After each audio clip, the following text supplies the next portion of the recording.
Welcome back to Elder Wolf MTG, everyone. Thanks for joining us today. We are going to finish up opening all the packs I have available. I believe there are 39, kind of a pack medley here, mostly gotten from the season pass with a few other exceptions. So yeah, we're going to be opening all kinds of packs today and talking about the rares and seeing how they would do if you were to do a limited event, specifically with draft for pack one, pick ones, and so forth. So let's jump right in and start with the Duskmourn packs here. So since the last pack opening, I've earned 5 more Duskmourn packs. And this one is the Hall Creeper. I talked about this one in our last video. Yeah, definitely a first pick. If you don't deal with this, it becomes a 3/3 unblockable that draws a card. And then its third ability, if you happen to have a more relevant creature on the battlefield, then it can become even more than a 3/3 that's unblockable. So yeah, definitely a pack one, pick one. Really good. All right, let's go to the next one. Unidentified hover ship. 3 mana 2/2 flying. When it enters, you can exile up to 1 target creature with toughness 5 or less, which is most things. And then when this vehicle leaves the battlefield, the exiled card's owner manifests dread. So they actually never get the card back. So this is pretty good removal. Pack one, pick one. Yeah, quite possibly. It is double white, which does kind of make it not so great in that sense, but yeah, it's a removal effect that could end up giving you a flying vehicle, to get in for some damage. So yeah, it could be worthy. It depends on what's in the pack and what you like to play as, but yeah, it could be worthy of the first pick. All right, we got a mythic here. Let's see if it's a wild card or something else. Kaido. Yeah, this is a good planeswalker, not a mega bomb. It's an interesting mechanic because Kaido on your turn is a 3/4 ninja creature with hexproof, and then you can do ninjutsu to actually bring him out a turn early if you have an unblocked creature that you swing when they attack. So his +1, you get an emblem with ninjas you control, get +1/+1. His 0 is you surveil 2, and then you draw a card for each opponent who lost life this turn. Yeah, so he's got some very good abilities. His -2, you tap a creature and you put 2 stun counters on it. So yeah, I would pack one, pick one. This one, very good card. Just not like some mega bombs. It's like some of the ones in the past, like Eternal Emperor and such. All right, let's see. We have here Marina Vendrell's Grimoire, 6 mana artifact. When it enters, if you cast it, you draw 5. Which is great, but then you have no maximum hand size, and you don't lose the game for having 0 or less life, and whenever you gain life, you draw that many cards, and whenever you lose life, you discard that many cards. Then if you have no cards in hand, you lose the game. Basically, your cards in hand become your life. You need to have some mechanics around this for either life gain or just being able to draw lots of cards, and then you can just overwhelm your opponent with choices, but would not pick this. This is more of constructed or even a commander flare. Last one for Duskmourn. Zimone All Questioning. This is a very good one. I would pack one, pick this, and limited. At the beginning of your end step, if a land enters the battlefield under your control this turn, and you control a prime number of lands, you create the legendary creature token, and then put that many 1/1 counters on it. So they give you the prime numbers all the way up to 31 that are prime. So this can be ridiculous. You'll pretty frequently get it at 5/5 and then a 7/7. Then if it gets killed or destroyed, then you can bring it, another version back with a higher number later. So this can be very, very good, especially if you have some mana ramp or land fetch and such. This can be very good. So I would pick this one for sure. All right, let's go back to good old Bloomborough, going from the horror theme back to the more cutesy animal theme. The Warren War Leader, 4 mana 4/4 with offspring of 2. So for 6 mana, you can create the 1/1 token. Then whenever you attack, you choose one, create another token that's tapped and attacking, or all attacking creatures get +1/+1. Yeah, definitely a bomb, especially in limited. If you see this pack one, pick one, please pick it up. Even if you see it like late, even in pack 3, if you have any semblance of white or fixing, you might want to swing this direction as well. But yeah, really good card. Definitely a pack one, pick one worthy card. Another one that is worthy is the Paw Patch Recruit. This one is a 2/1 Offspring 2, so for 3 mana you can get basically 2 of these creatures, and then the ability is quite interesting. Whenever a creature that you control becomes the target of a spell or ability an opponent controls, then you put a 1/1 counter on a target creature you control other than that creature. This really makes removal, targeted removal, to be really difficult because it buffs all your other creatures. It just makes it really annoying, and it just takes over the game, over the length of the game. Definitely pack one, pick one. That you can put 2 of these out with 3 mana is pretty ridiculous. Definitely would pick this one up. Really happy to see some of these good rares coming through. Let's see here. Osteomancer Adept, really good for the squirrel deck. Obviously, you want this a 2/2 Death Touch for 2, so pretty good on its own. Then you can tap it, and until end of turn, you can cast creature spells from your graveyard by foraging, which is you exile 3 cards from your graveyard, or you sacrifice a food token.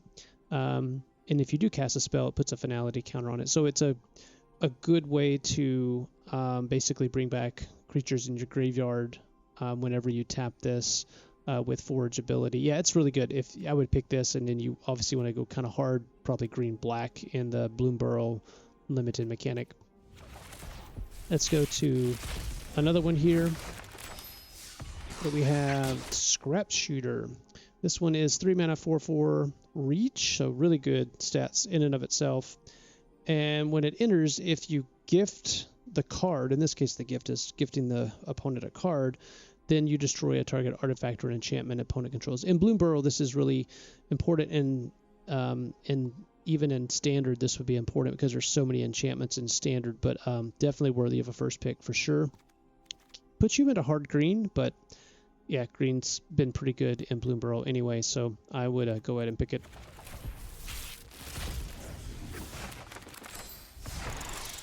Azure Beastbinder, I really like this one. It's probably not as good as I would like for it to be, but it's a 1/3 Vigilance for 2, and it cannot be blocked by creatures with power 2 or greater, so it can only be blocked by 1 or less. And then when it attacks up to 1 target artifact, creature, or planeswalker in opponent control, loses all abilities until your next turn. And if it's a creature, it just has a base power of 2/2, so it can't block this creature. So yeah, I think it really locks down any bomb that your opponent has, and it could even be an artifact.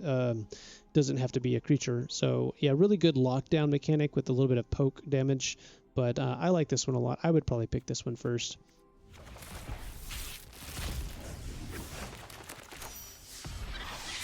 The Thundertrap Trainer, 2 mana 1/2 with the offspring of 4, so for 6 you get 2 of these, and whenever this creature enters, you look at the top 4, you can reveal a non-creature, non-land from among them, put it into your hand, and put the rest on the bottom.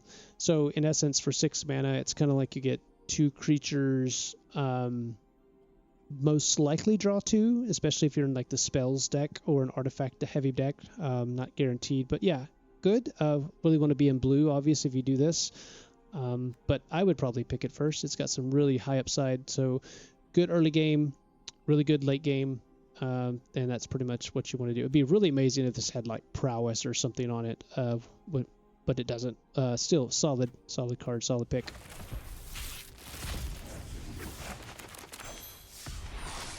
Wild card, gold, sure, I will take it. Let's do another one. Getting all the blue rares now. Valley Floodcaller, 3 mana 2/2 flash, and then you can cast non-creature spells as they have flash. So sorceries kind of become instants, or artifacts or enchantments become instants, which is really huge. And whenever you cast a non-creature spell, then birds, frogs, otters, rats, basically the blue animal types in Bloomburrow get +1/+1 into enter, and you untap them. That is really huge. Because when this is on the battlefield and you've swung and attacked, and then your opponent wants to attack back, you can cast this, or if it's on the battlefield, cast something else, and all of a sudden they all untap, and you can just blow them out on the block. So yeah, very strong card. Probably this is the strongest one in my opinion of all the blues we've seen thus far. I would definitely pick it up. Pack one, pick one. All right, a mythic. Another blue. Yep, seasons. All the seasons are good. For 6 mana, you can choose up to 5 worth of the paws, and so you can see the different paw effects. You can make a 6 mana draw 5, or 6 mana draw 1, and then create 2 tokens of artifact or creature you control, or return each non-land, non-token permanent to its owner's hand. Kind of a board reset. Super, super good. Yeah, I would pick this up. Snap pick this one. It's a bomb late game. Probably will win you the game if you get to cast this in late game in limited anyway. And another mythic. It's a wild card. Sure, we'll take those. All right, let's go back to good old Outlaws. This has probably been my most favorite set, limited-wise, of the past several. Really like it a lot. The Lookout, this is a good value card. 3 mana, 3/3 reach, and when you commit a crime, you look at the top 5. Then you can put a land card onto the battlefield tapped. It only triggers once each turn, but yeah, it's just such a value card. You're going to hit a land the vast majority of time when this happens, and it can just, it's kind of an unintentional ramp, sort of. Like, you're not relying on this per se for ramp, but just the fact that it like thins your deck and gives you more lands to do more stuff with, which in green is always a good thing. So I really like this one a lot. I would probably first pick this one. It depends on what's in the pack, I guess, but really like the Lookout quite a bit. Super, super high value card. All right, let's look at some more Outlaws. Well, this one is in standard like crazy. This is the super aggressive 1/2 flying haste for 2. You can plot it so your opponent can know that it's coming, but then you can save mana to give the, it's not prowess, which is +1/+1, but it's kind of the more power aggressive version of prowess, where it's +2 on the power. And so you can really make the damage level on this thing go through the roof with just a few mana, especially if it was plotted. So yeah, if you want to be aggressive, this is your card for sure. Pack 1, pick 1. I mean, it is really only good in aggressive decks. So I will say that if you go into this pack 1, pick 1, I mean, obviously you can pivot, but you're going to be looking to get the cheap tricks and other direct damage spells and cheap hasty creatures just to go full on aggro. But I would probably pack 1, pick 1. I like it that much. That card is seen a ton in standard in mono red aggro. Let's see, Gitrog, Ravenous Ride, 5 mana, 6/5, trample haste, so obviously really good stats off the baseline. And then when it deals combat damage to a player, because it has trample, that makes it more likely it will, you can sacrifice a creature that's saddle dead. And if you do, draw X cards, then put up to X land cards from your hand onto the battlefield tab, where X is the sacrifice creature's power. So you can take something and really get an advantage on this. So yeah, it's a bomb. Green, black, do some mount stuff with this. It's a bomb in the late game, especially because it has haste. You can just take like a 2 or 3 power creature if there's a board stall, and just do some crazy stuff with it. So definitely would take this. All right, more Outlaws. Collective Defiance, 3 mana, double red, sorcery with Escalate. So Escalate means you can pay an additional mana of any color to go beyond the first version. So you can choose between 3. So for the full effect of this, you need 5 mana. So target player discards all cards in their hand, then draws that many. Collective Defiance deals 4 damage to a target creature, and then it deals 3 damage to a target opponent. I really like this card. It is sorcery speed, but when you pull it off, then you can actually, you know, maybe it's like a draw 2, kill the creature and deal burn to face for 5. So it could be really, really powerful. Plus, it's just a straight removal spell, 4 damage to target creature for 3. I would definitely pick this first. This was a bomb in the format of Outlaws, 2 mana, 2/3, but you want to plot it most of the time, because if you control 5 or more untapped lands, when it enters with, basically becomes a 4/3 flyer lifelink, or 4/5 flyer, and it's just ridiculous. So even though you know it's coming with plot, it's just one of those, you've got to have an answer for it as it comes in. So both of these are first pick. I probably actually would choose the Dust Animus. Keeps you a little more open with a single white pip, but both are very good. All right, let's see what we got here. Laughing Jasper Flint. Yeah, I laugh here because he is an absolute bomb. I would think that actually this one would be a mythic, but it's a 3-mana 4/3. And creatures you control but do not own are mercenaries. And at the beginning of your upkeep, you exile the top X cards of the opponent's library, where X is the number of outlaws you control. Until end of turn, you may cast spells from among those cards, and in mana of any type can be spent to cast them. This is an absolute bomb. Gives you such big card advantage over your opponent just by having outlaws on the board with Jasper on the board. So if you don't deal with him pretty quick, you just will overrun the opponent. It's that good. So would definitely first pick him in a heartbeat. Put some good mythics here on this video. Wow, look at that. 2 mythics. Overwhelming Forces and 8 mana sorcery. Destroy all creatures an opponent controls, and draw a card for each creature to destroy this way. So, yeah, super good card. One side board wipe. It's 8 mana. I don't know if I would pick this first just because of that. If you're already heavy black and you see this in pack 2 or definitely pack 3, probably pick it up, but not first pick. I mean, you would definitely have to be strong black to even have a chance at this, and probably you want something like black green for ramp, potentially. I mean, if you cast this and it resolves, you're almost assuredly just going to win the game. So in that sense, it's huge, but it's the 8 mana cost is really it's tough. It's tough because you need some early game for sure, but it's a good one. Double down, 4 mana, and whenever you cast an outlaw, copy the spell. In limited, this is a bomb. This is meant for the blue-black crimes deck, I think, in the sense of you're going to find more outlaws in black, but you could go blue-red to get a lot of outlaws, but probably black's where this wants to live. Yeah, this is also first pickable if you want to splash this for red-black in Outlaws of Thunder Junction and splash the 1 blue pip. That would be probably the most ideal for this one, but I would probably pick this first over Overwhelming Forces. But again, if you cast Overwhelming Forces in a game, you're probably going to win on the spot. So this is kind of like I win card instantly, but it's just really hard to cast. This one gives you incredible value in the right deck. Both very good cards. Murders. I never really played Murders at Karlov, so I do not know as much about the cards here.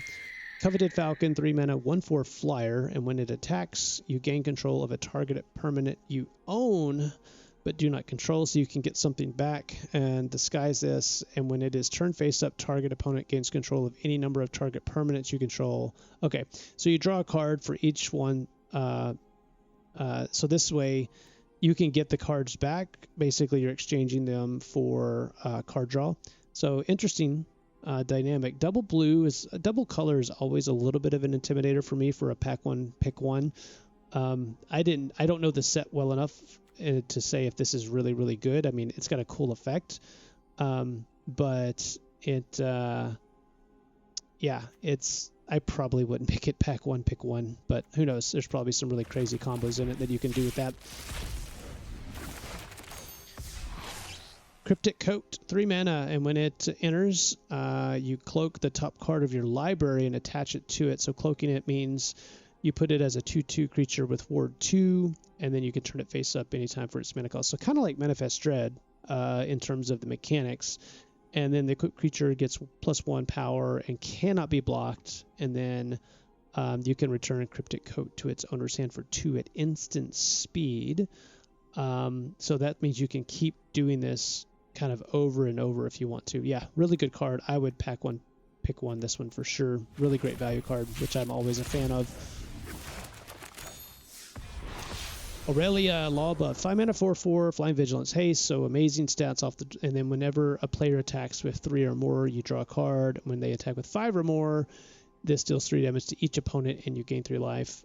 Yep, I'd pick it. You want to be super aggressive with this. Obviously, it's Boros, so I would definitely pick it and go for it. Aurelia's versions have always been pretty insane in the past iterations of her. Assassin's Trophy, 2 mana instant, destroy target permanent, and its controller may search their library for a basic land and put it on the battlefield, then shuffle.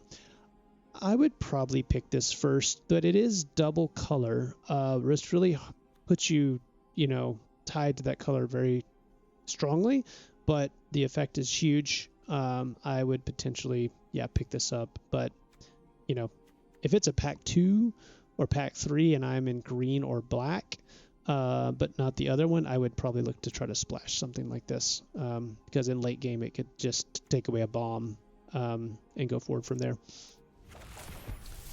All right, next one.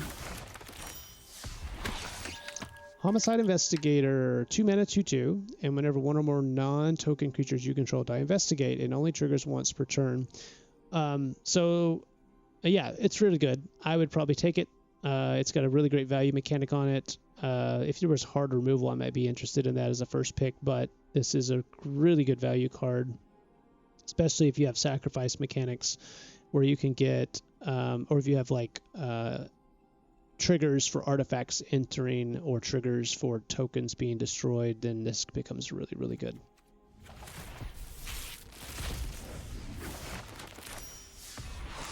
Yeah, rare land. We will take that. Let's see, nothing else really worth mentioning there. Okay, going to Ixalan. Stalactite Stalker, 1 mana, 1/1 menace. At the beginning of your end step, if you descended, which means a permanent card is put into your graveyard from anywhere, then you put a counter on this, and then you 3 mana, instant speed, you can sacrifice this creature and then basically use that as removal for -X, where X is this creature's power. So really good early game with good late game value. So yeah, I think it's worthy of a first pick. Kind of an aggressive card, but yeah, I think it's really worth it.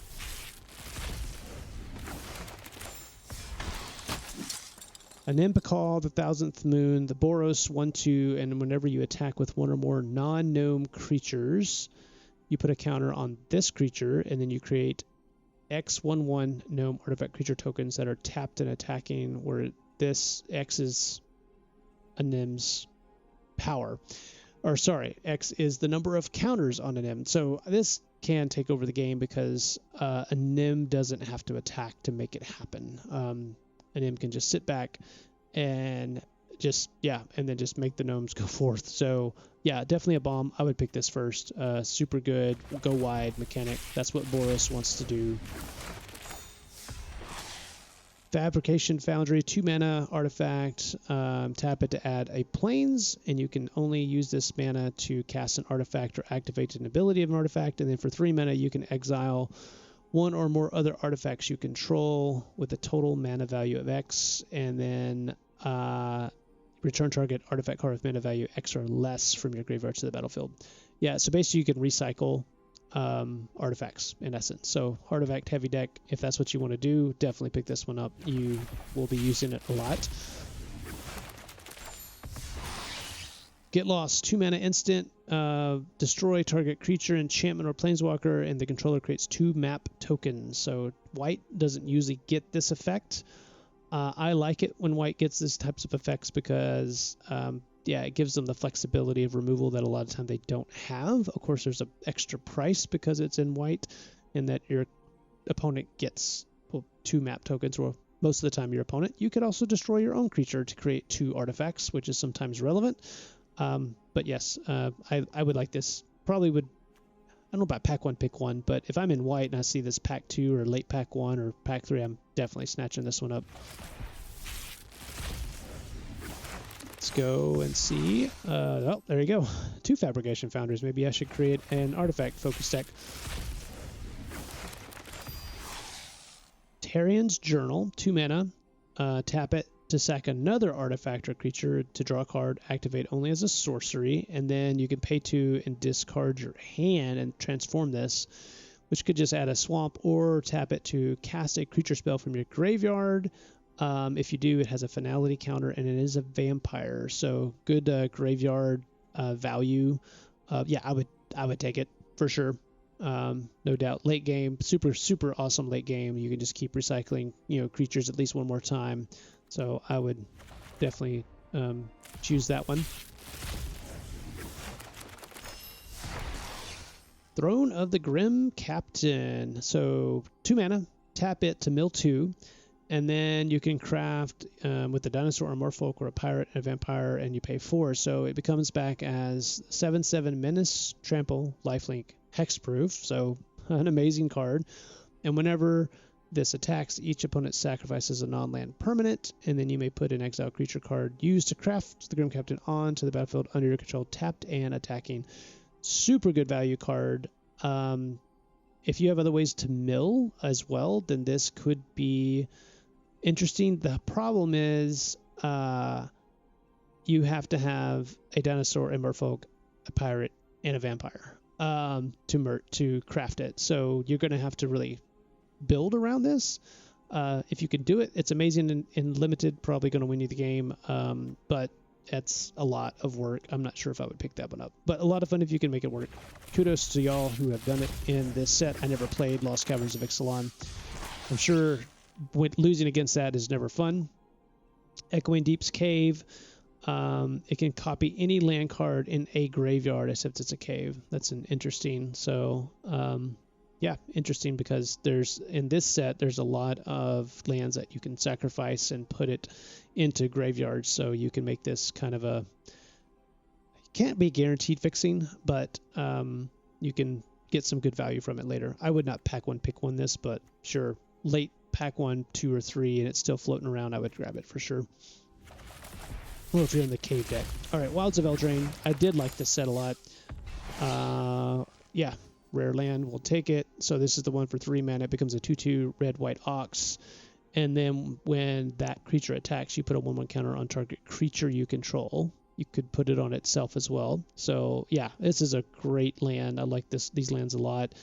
Pack 1, pick 1. Depends on what's in the pack. But if you're going to go red and white, for sure pick this up.